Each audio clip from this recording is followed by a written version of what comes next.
Hello Americans channel. This video is made by free videos from Storyblocks, and these images and video we use just for explanation and it's free use also.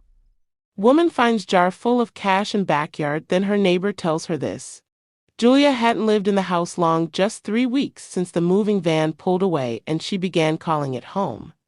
The backyard was bigger than she needed, but it had potential. She wanted to build a fire pit before summer. One afternoon, she grabbed a shovel and started digging in the soft earth. About a foot down, the metal tip hit something solid and hollow. She knelt and brushed dirt away with her gloves. It was a jar, cloudy glass sealed with old wax tape, buried right in the middle of where the fire pit would go. Curious, she pried it loose. The glass was cold and heavier than expected. Inside, packed tight and folded small, were bills. Money, dozens of them.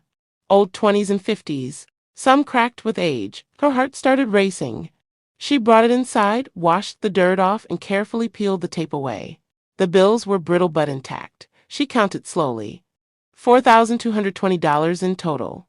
No notes, no explanation. But at the very bottom, stuck faintly to the glass, was a faded yellow post-it. Just one word written in shaky handwriting: for later. Julia stared at it. She had no idea who it was meant for. The money didn't feel stolen. It wasn't suspicious. It just felt forgotten. Julia sat at the kitchen table staring at the jar. Who buried this? Why? She thought about reporting it, but there wasn't exactly a hotline for buried mystery jars. Instead, she snapped a photo and posted it anonymously to a local neighborhood group. She titled the post, "Found this in my backyard. Anyone ever heard of something like this?" Most replies were jokes, backyard bank, and buy a lottery ticket, but one comment stood out. A user named Billinereth wrote, "Looks familiar. Ask Ruth next door." Julia hadn't met many neighbors yet.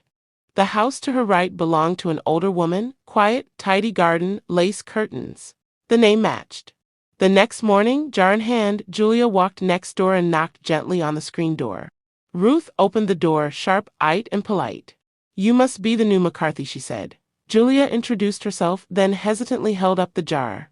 "I found this buried in the yard," she said.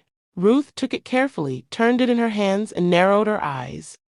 "This looks like something Tom used to do," she said quietly. "He lived in your place a long time ago."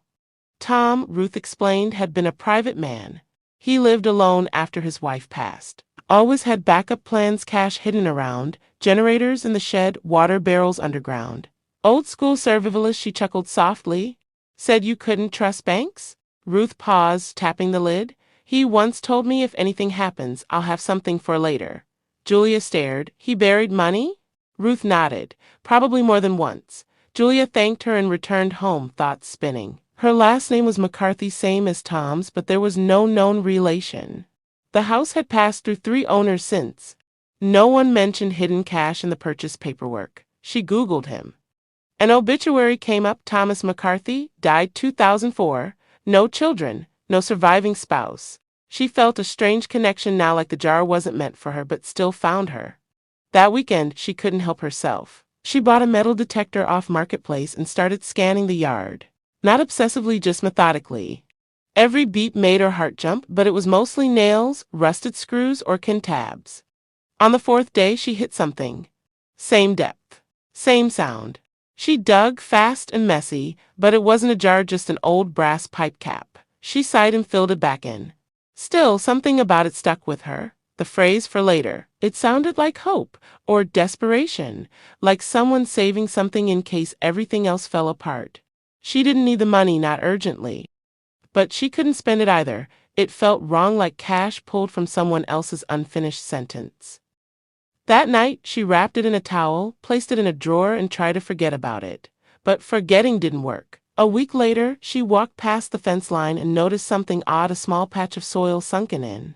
Not like an animal had dug, more like something settled underneath. She marked the spot and returned with the shovel. The ground gave way quickly. She hit glass again. A second jar, this one slightly smaller, capped with the same wax tape and empty inside. No money.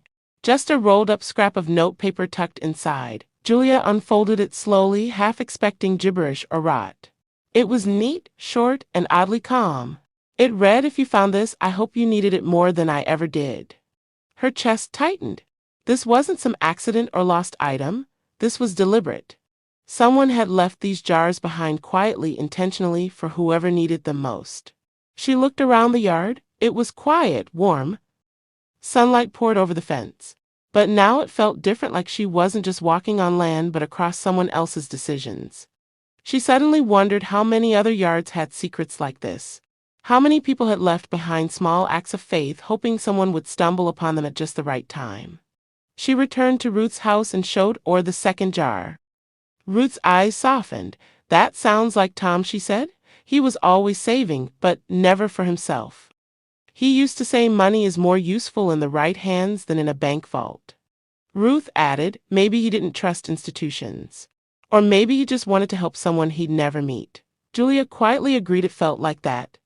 Julia looked up county records the next day. Tom had declared bankruptcy in the mid-80s, kept the house, lived frugally, and died without debt. She wondered what would drive someone to bury their savings like that and walk away without a word. It wasn't the money that stuck with her now, it was the message. The idea of planning for a stranger's future. The soft echo of generosity. That night, Julia brought the first jar out again. She counted the bills slowly. Same total, same brittle edges.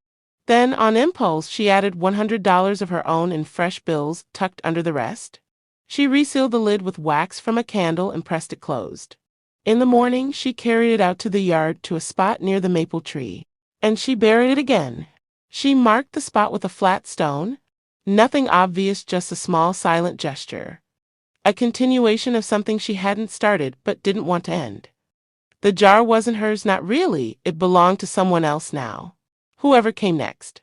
Whoever needed it for later. And this time there would be more inside than before. A little kindness added to a kindness already given. Julia never told anyone what she'd done. Not her friends, not even Ruth. The jar stayed buried. Over time, she stopped thinking about it. Life moved forward, work, errands, weekends away. The grass grew back over the dirt. The stone collected rain and moss, and that was okay. She didn't need recognition. She just liked the thought that maybe someday someone else might be digging a garden and pause mid-shovel.